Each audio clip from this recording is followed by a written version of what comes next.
Nace en 1853 y muere en 1890. 37 años su vida. Uno de los principales exponentes del postimpresionismo. Pintor neerlandés. La calidad de su obra fue reconocida solo después de su muerte, en una exposición retrospectiva en 1890, considerándose en la actualidad uno de los grandes maestros de la historia de la pintura.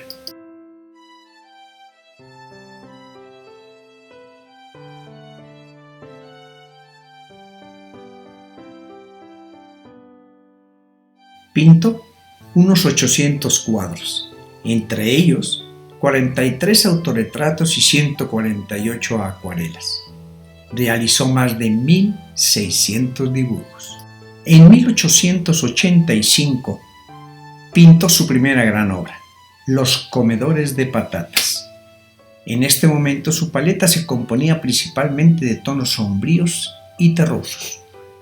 La luz y la preferencia de los colores vivos, por la que es conocido, surgió posteriormente cuando se trasladó al sur de Francia, consiguiendo su plenitud durante su estancia en Arles en 1888. Los materiales son las herramientas con las que podemos dibujar, pintar o esculpir. Estos son algunos de los materiales que utilizó Van Gogh en sus obras. Con respecto a los instrumentos utilizados en el arte de la pintura, principalmente son la paleta, el pincel y la espátula. Sin embargo, existe un número considerable de herramientas que nos pueden ser útiles, sobre todo si se pretende crear un apropiado soporte pictórico.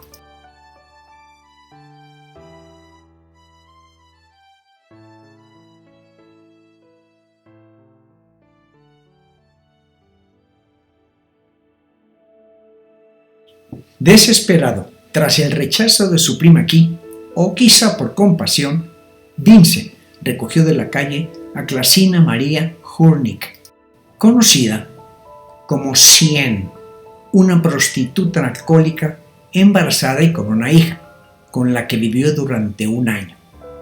Tanto la madre como la hija le sirvieron de modelo. Cien, por la falta de recursos económicos, había vuelto a ejercer la prostitución, y esto, unido a la gran presión que padecía Van Gogh por parte de su padre, de su hermano Theo, hizo que este intento de vida familiar también fracasara. Esta obra fue creada 2 años después de que Van Gogh decidiera convertirse en artista. El dibujo representa a una mujer embarazada de 32 años. Dolor es ampliamente reconocida como una obra maestra del dibujo, la culminación de un largo proceso de aprendizaje técnico por parte del pintor.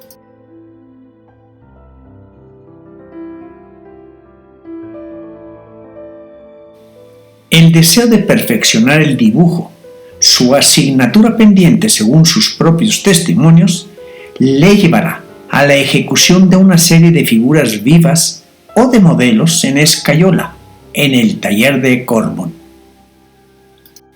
En esta ocasión nos encontramos ante un estudio tomado del natural, donde apreciamos su interés por la línea y los volúmenes, produciendo un aclaramiento en la paleta. Las sombras empiezan a tomar colorido como entre los impresionistas, aplicándose una pincelada empastada y rápida que caracteriza la pintura del holandés.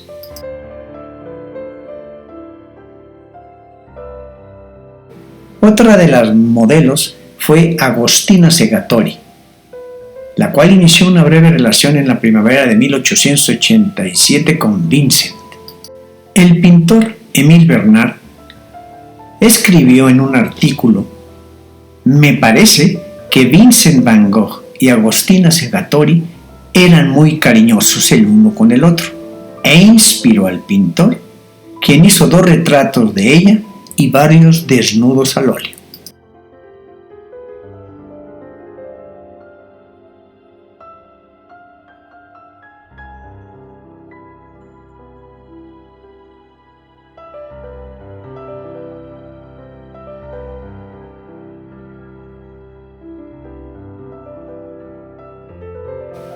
En la pintura, los términos estudio, boceto, esbozo, bosquejo, borrador y apunte se usan para designar al proyecto las pruebas o la traza primaria que se realiza previamente a la obra definitiva.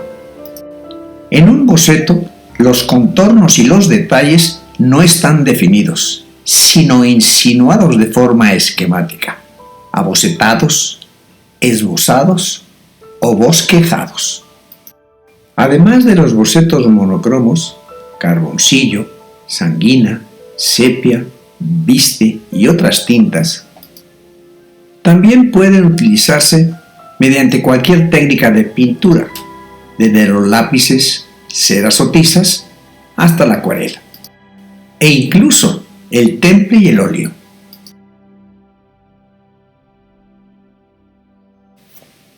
Más de 50 obras de desnudos hizo Van Gogh, iniciando con su dibujo Dolor en 1882 y continuando con sus Venus, ídolos, mujeres y hombres.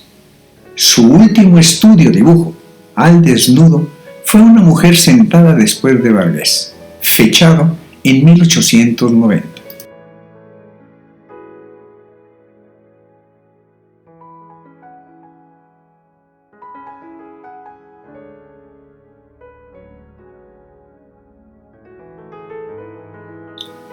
Fueron más de 40 autorretratos los que efectuó con diferentes técnicas y materiales. Lo ponen entre los pintores de autorretratos más prolíficos de todos los tiempos. Van Gogh usaba el retrato como un método de introspección, un método para hacer dinero y un método de desarrollar sus habilidades como artista. En una de sus cartas escribió: traje deliberadamente un espejo suficientemente bueno para permitirme trabajar con mi imagen por no tener modelo. Porque si puedo pintar el color de mi propia cabeza, que no creo que completarlo sea tan difícil, podría pintar las cabezas de otras almas buenas, hombres y mujeres. El autorretrato se define como un retrato hecho de la misma persona que lo realiza. Es uno de los ejercicios de análisis más profundos que puede hacer un artista. Implica escrutarse el rostro y conocerse hasta tal punto que la expresión que tenga en ese momento se traduzca en el dibujo o la pintura que aborda. En épocas pictóricas como el Barroco o el Renacimiento, una de las costumbres era que el artista se autorretratara dentro de un gran cuadro, para reafirmar su autoría o para dar a entender sus intenciones, como lo hizo Velázquez.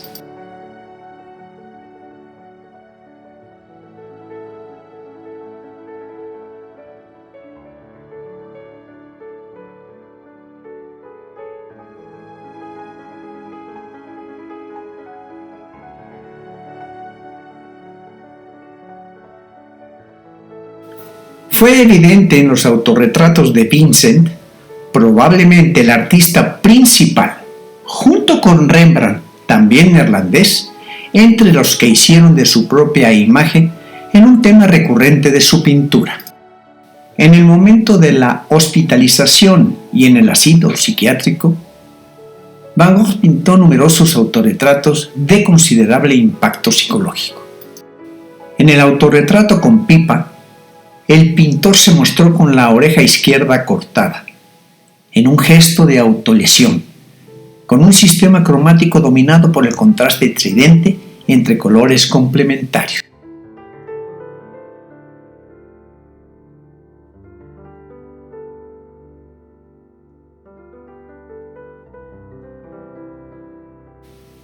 Antes de hacer sus famosos cuadros de interiores, que fueron 11 en total, empezó con estos dos interiores de restaurantes y una ventana del restaurante Batalla.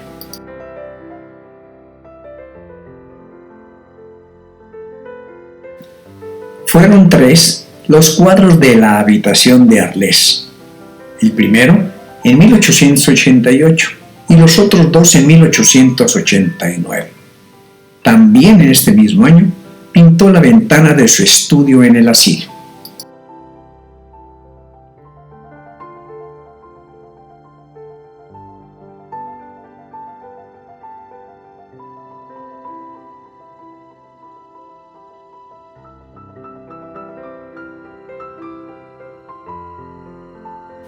«89 obras fueron creadas por el pintor de este tema. Presento algunas de ellas. Un bodegón, también conocido como Naturaleza Muerta, es una obra de arte que representa animales, flores y otros objetos que pueden ser naturales, frutas, comida, plantas, rocas o conchas, o hechos por el hombre, utensilios de cocina, de mesa o de casa, antigüedades, libros, joyas, monedas, pipas, etc., en un espacio determinado. Esta rama de la pintura se sirve normalmente del diseño, el cromatismo y la iluminación para producir un efecto de serenidad, bienestar y armonía.